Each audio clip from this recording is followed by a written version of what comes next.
as telhas, um enxame de abelhas parou para descansar. Me deu vontade de contar como é que eu faço quando me bate um cansaço e eu paro pra aliviar. Tão diferente das abelhas pequeninas descansando lá em cima, eu prefiro aqui no chão, olhando o céu por entre as folhas que balançam, com o vento embalando a dança, me acalmando o coração.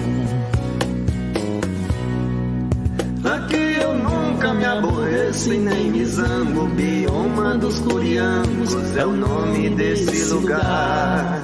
A natureza não tem pressa e eu tampouco vejo as nativas do oco. Também há alguma coisa escrita, mas quase nada. Então era essa pergunta que eu queria fazer à doutora Vera, se efetivamente já tem algum estudo sobre essa carga. Olha, existe alguma coisa, um modo de ver isso era fazer uma avaliação de quantos ninhos naturais existe numa determinada área, e daí você pode extrapolar para aquele tipo de ambiente. Um estudo que eu conheço, que é muito interessante, é com a Melípona bicolor-schenck do Rio Grande do Sul. Então, é um estudo feito num fragmento de araucária muito grande, em que elas mapearam todos os ninhos de meliponinos existentes ali.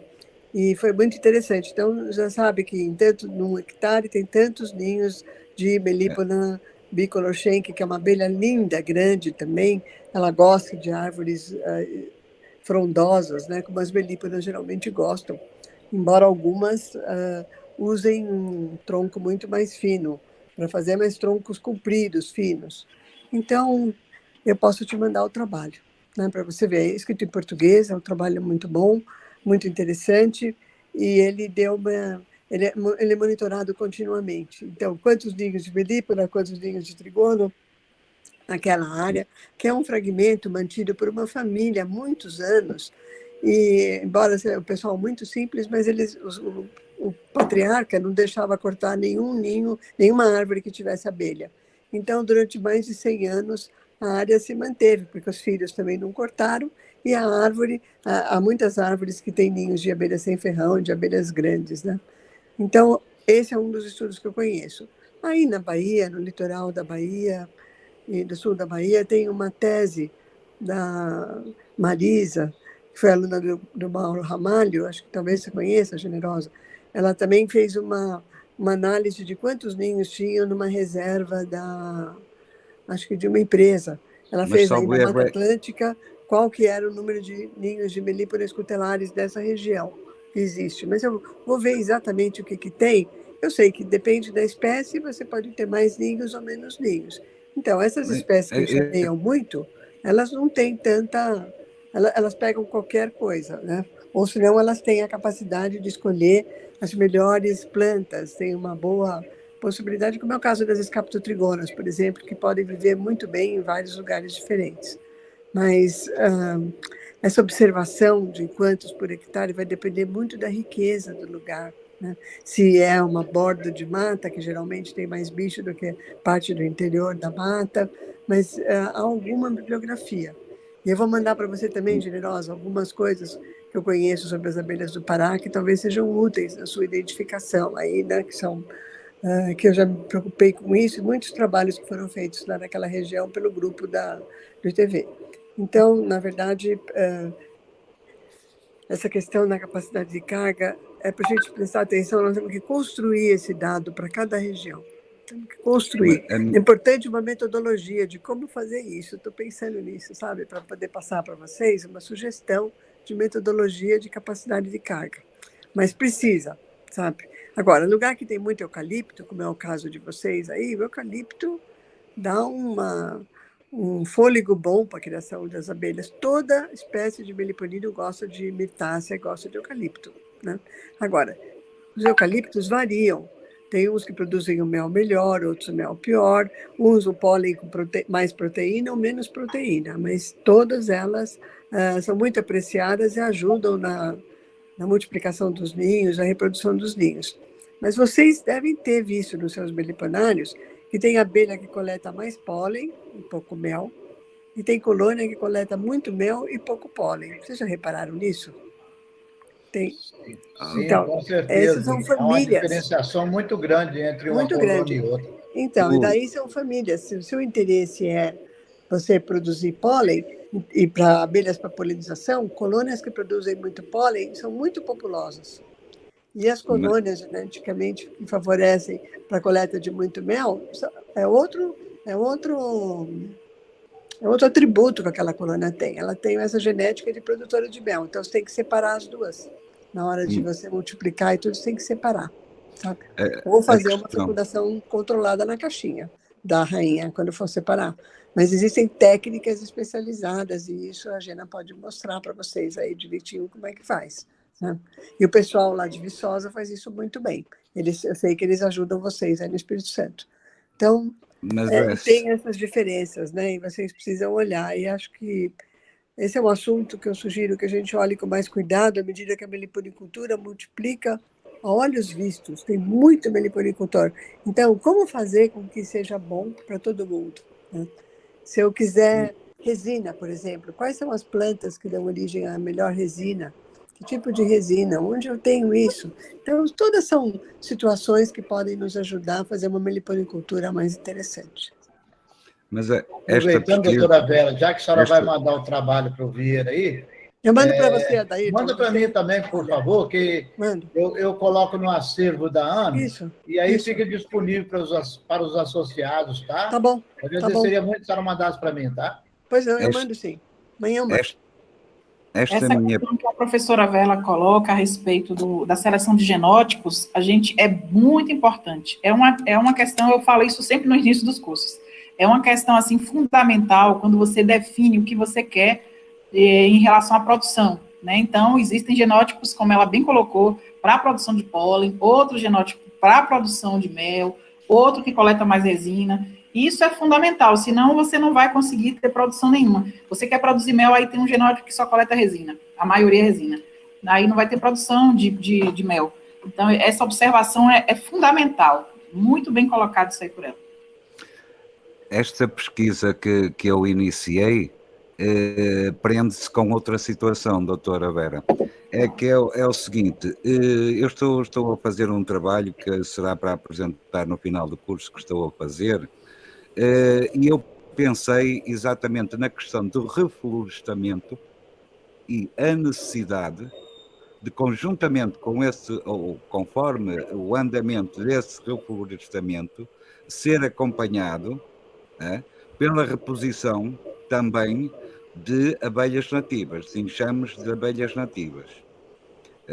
Não sei se isto procede, comecei a fazer pesquisa, a minha ideia foi essa, porque penso que só fazer o reflorestamento sem acompanhar pelos polinizadores, acho que não é a forma correta, na minha ideia.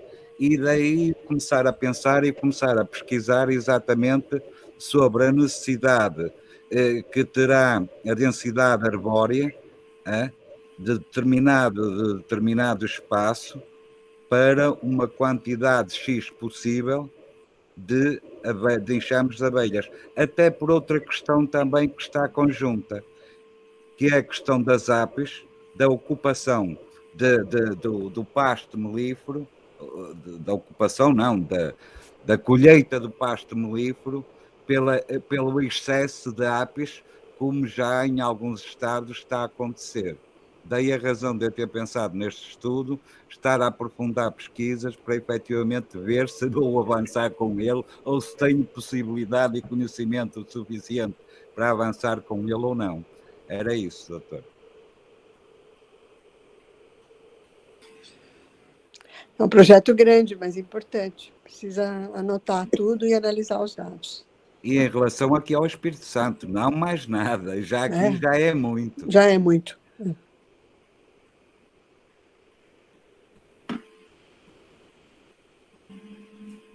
Olha, esses dados dos meliponicultores são muito importantes.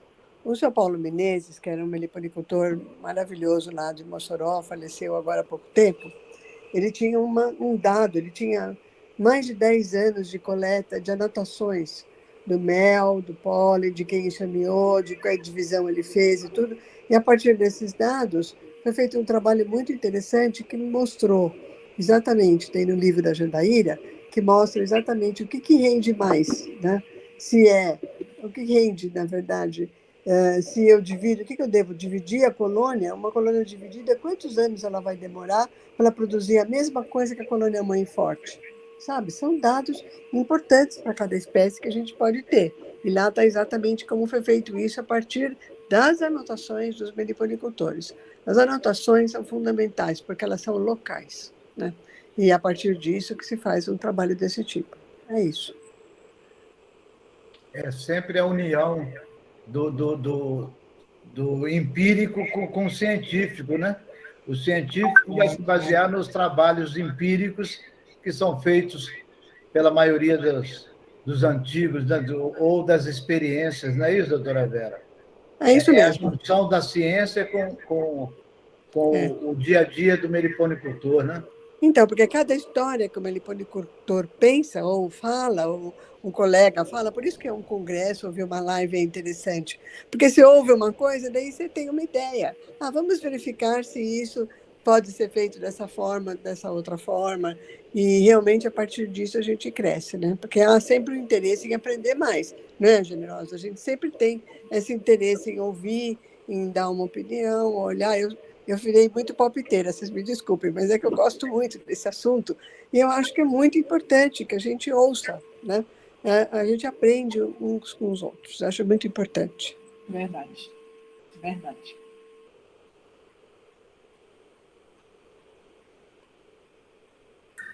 Então, pessoal, já está se aproximando das 10 horas, todo mundo cansado.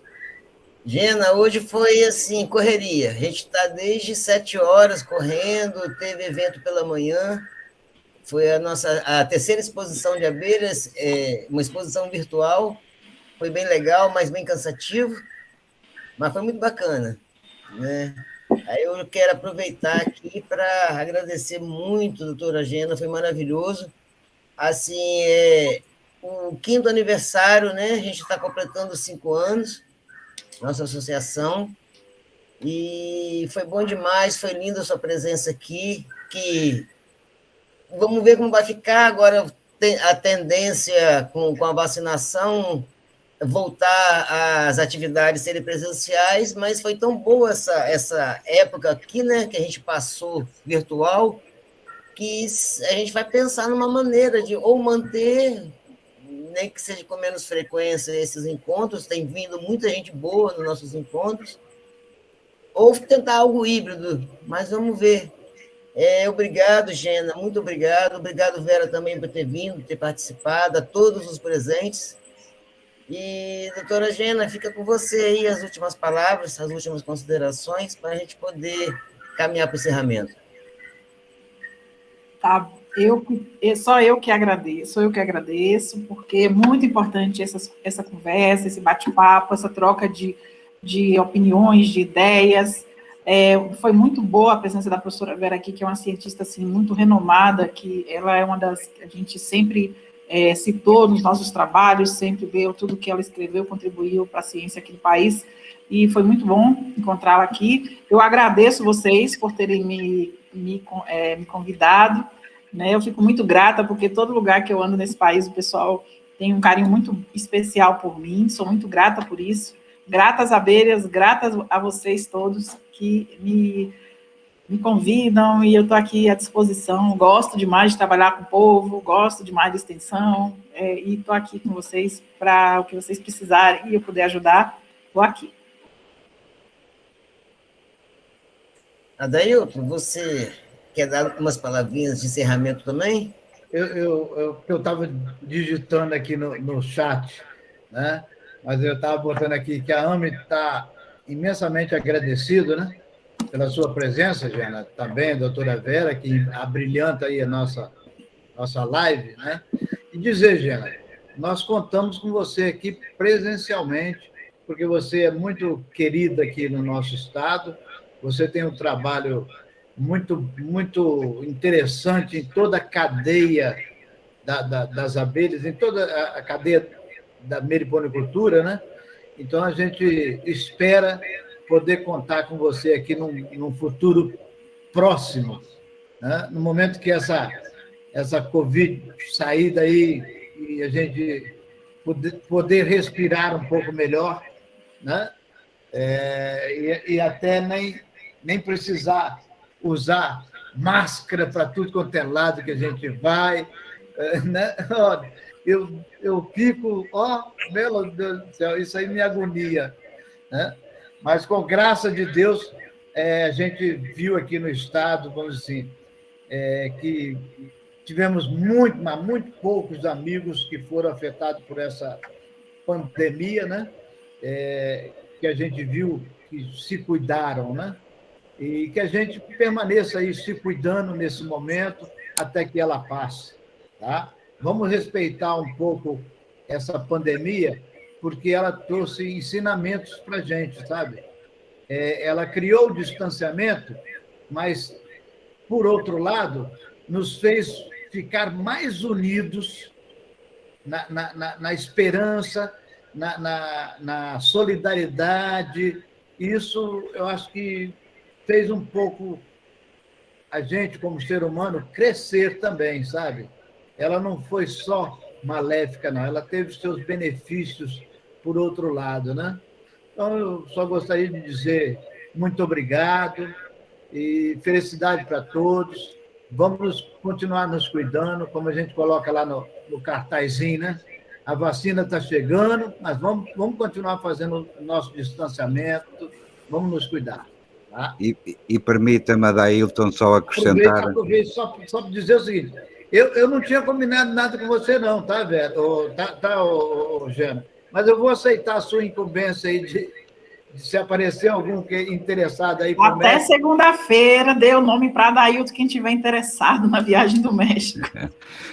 Deixa-me só aproveitar, acrescentar umas palavras ao Adailton, que foi uma coisa que fez falta, desculpe lá, afastou-nos pessoalmente, mas com as ferramentas que nós não estávamos a utilizar, acabou por facilitar muito mais. Neste momento, tivemos com ela o ano passado, os colegas que estiveram lá na Val, pessoalmente, mas agora estamos aqui juntos, entre aspas, estamos a ouvi-la, estamos a beber da sua sabedoria e da doutora Vera e outras que nós não estávamos a utilizar antes da pandemia. A pandemia veio-nos abrir também a mente para outra forma de contacto e exploração, que é muito útil e até para uso futuro. Era só isso que eu queria acrescentar. Doutora Vera, muito obrigado pelo seu livro, pelo autógrafo e obrigado pela sua aula de hoje.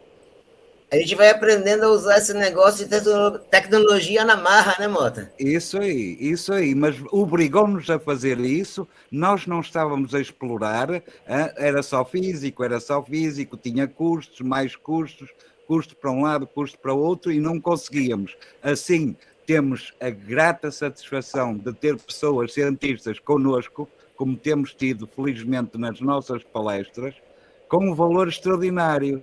Por isso, doutora Vera, doutora Jana e a todos que têm estado connosco, do fundo do coração, nosso muito obrigado. Muito obrigada, gente. Boa noite e até mais. Tchau, uma boa noite. Tudo bom. Valeu, obrigado. Boa noite, gente. Valeu. Obrigado. Peraí que eu estava com o microfone desligado. Aproveitar e dizer que, para nós que somos da geração anterior à tecnologia, né? As velhadas. Então, foi um aprendizado muito grande essa pandemia, tá? Porque nos obrigou a aprender um pouquinho mais, mexer nessas ferramentas, né? Já os nativos da tecnologia dominam isso com rapidez. Então, a gente pede algum perdão aí por falta de conhecimento tecnológico, mas a pandemia nos ensinou alguma coisa. Tem mais um caminhão para poder aprender, mas devagar a gente vai aprendendo. Principalmente os velhos. Cabelo Fale por você, velho. Fale por você, que eu sou da Xuxa para cá, entendeu? Eu tô falando da minha geração. Você lá de trás, lá para trás lá. Eu sou da Xuxa. Aproveitando antes de finalizar, No momento que o pessoal sair, peço o João e o Júlio que permaneçam aí para a gente dar uma conversadinha sobre as coisas que a gente precisa resolver segunda-feira, tá? Churrasco. Um abraço a todos, uma boa noite. Uma boa noite a todos. Bom fim de semana, tudo bom para vocês. Tchau, fui. Boa noite a todos. Valeu, Rock. Boa noite, Rock. Boa noite, Rock. Leonardo, boa noite. Observando aquele vão por entre as telhas, um enxame de abelhas parou para descansar. Me deu vontade de contar como é que eu faço quando me bate um cansaço e eu paro pra aliviar. Tão diferente das abelhas pequeninas descansando lá em cima, eu prefiro aqui no chão.